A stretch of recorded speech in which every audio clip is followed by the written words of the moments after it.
चलिए आज बात करते हैं वायु प्रदूषण और हमारे स्वास्थ्य के बीच के गहरे रिश्ते की। ये एक ऐसा खतरा है जो दिखता तो नहीं, लेकिन इसका असर बहुत असली है। हम अक्सर इस बात को लेकर फिक्रमंद रहते हैं कि हम क्या खा रहे हैं, क्या पी रहे हैं, है ना?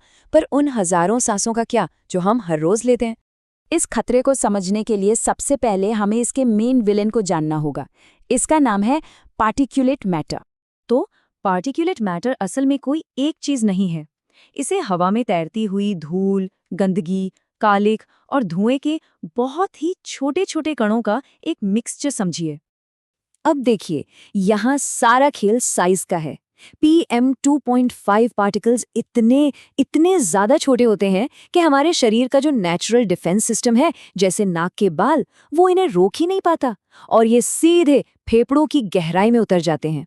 और जैसा कि हम देख सकते हैं, ये सिर्फ धूल के कण नहीं हैं। ये तो सल्फेट और नाइट्रेट जैसे केमिकल्स का एक कॉकटेल है, जिसे हमारा शरीर सांस के जरिए सीधे सोख लेता है। तो एक बार जब ये कण सांस के जरिए अंदर चले जाते हैं, तो फिर शरीर के अंदर इनका सफर कैसा होता है? चलिए इस पर एक नजर डालते हैं। ये पूरी प्रक्रिया वाकई चौंकाने वाली है। ये हमें दिखाती है कि कैसे हवा में मौजूद एक बाहरी खतरा देखते ही देखते हमारे खून में मिलकर पूरे शरीर में फैलने वाली एक अंदरूनी समस्या बन जाता है। और जैसे ही ये कण खून में पहुंचते हैं, वे शरीर में सूजन पैदा करते हैं और एक तरह का, कह सकते हैं, अंदरूनी जंग लगा देते हैं, जिसे ऑक्सीडेटिव स्ट्रेस कहते हैं। और बस यहीं से पूरे शरीर में नुकसान का सिलसिला शुरू हो जाता है। जाहिर है, सबसे पहला और सीधा असर फेफड़ों पर ही होता है, और ये असर काफी गंभीर हो सकता है। देखिए, हमारे फेफड़े सबसे पहले और सबसे ज्यादा मार झेलते हैं। लंबे समय तक प्रदूषित हवा में रहने से सिर्फ खांसी या इन्फेक्शन ही नहीं बढ़ता, बल्कि अस्थमा जैसी पुरानी बीमारियां भी और ज्यादा गंभीर हो सकती हैं।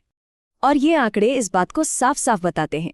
ये दिखाते हैं कि हवा में प्रदूषण की जरा सी भी बढ़त सीधे सीधे अस्पतालों में मरीजों की संख्या बढ़ा देती है। पर कहानी सिर्फ फेफड़ों पर खत्म नहीं होती है। ये नुकसान सीधे हमारे दिल और उन सिस्टम्स तक पहुंचता है जो शरीर की एनर्जी को कंट्रोल करते हैं। पता है, ये कण हमारे खून को गाढ़ा कर सकते हैं, जिससे हार्ट अटैक का खतरा बढ़ जाता है। इतना ही नहीं, ये शरीर की शुगर कंट्रोल करने की क्षमता को भी बिगाड़ देते हैं, जिससे डायबिटीज जैसी बीमारियों का रास्ता खुल जाता है। ये नंबर देखिए, 32 लाख। ये सिर्फ एक साल का आंकड़ा है।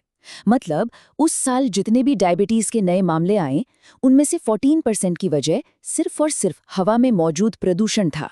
और हमारा दिमाग, जिसे हम हमेशा सुरक्षित समझते थे, वो भी इन घूमते हुए कणों के निशाने पर है।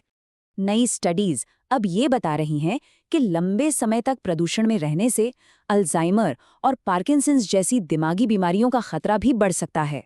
इससे पता चलता है कि आप कहाँ रहते हैं, ये भी बहुत मायने रखता है। ये आंकड़ा ट्रैफिक से होने वाले प्रदूषण और दिमागी सेहत के बीच एक सीधा कनेक्शन दिखाता है। यहाँ तक कि हमारी आंखें भी इससे अछूती नहीं हैं। हाल की रिसर्च में हवा की क्वालिटी और आंखों की रोशनी को खतरे में डालने वाली बीमारियों के बीच एक हैरान करने वाला लिंक मिला है। जहाँ छोटे PM2.5 कण फेफड़ों पर हमला करते हैं, वहीं स्टडीज बताती हैं कि शायद बड़े PM10 कणों का हमारी आंखों की सतह पर ज्यादा सीधा असर होता है। चीन में हुई एक हालिया स्टडी से पता चला है कि ये रिस्क कितना बड़ा हो सकता है। 61% की बढ़त। ये एक बहुत बड़ा नंबर है, जो दिखाता है कि हमारी आंखें कितनी सेंसिटिव हैं। वैसे तो प्रदूषण हर किसी को प्रभावित करता है, लेकिन कुछ लोग इसके प्रति ज्यादा संवेदनशील होते हैं। और यहीं से एक मुश्किल पहेली सामने आती है। हम सब जानते हैं कि एक्सरसाइज बहुत जरूरी है, लेकिन अगर एक्सरसाइज प्रदूषित हवा में की जाए तो क्या होगा? ये एक ऐसा सवाल है जो शहरों में रहने वाले लाखों बुजुर्गों के लिए एक रोज की दुविधा है। ये टेबल एक बहुत ही मुश्किल चुनाव को सामने रखती है। मतलब, प्रदूषित हवा में एक्सरसाइज करने से मेंटल हेल्थ को तो फायदा होता है, लेकिन वही एक्सरसाइज दिल और फेफड़ों के लिए नुकसानदायक भी साबित हो सकती है। ये सारे सबूत हमें इस बात पर सोचने को मजबूर करते हैं कि क्या हमारी पब्लिक हेल्थ पॉलिसीज सही दिशा में हैं? रिसर्चर्स का ये कहना इस बात की तरफ इशारा करता है कि हो सकता है हमारे जो मौजूदा स्टैंडर्ड्स हैं, वो लोगों की सेहत की सुरक्षा के लिए काफी न हो। तो असली सवाल ये है कि अगर प्रदूषण उन लेवल्स पर भी हमें नुकसान पहुंचा रहा है जिन्हें सरकारें सेफ कहती हैं, तो हम असल में किस तरह की हवा में सांस ले रहे हैं? ये एक ऐसा सवाल है जो हमें अपने आसपास की हवा के बारे में दोबारा सोचने पर मजबूर करता है।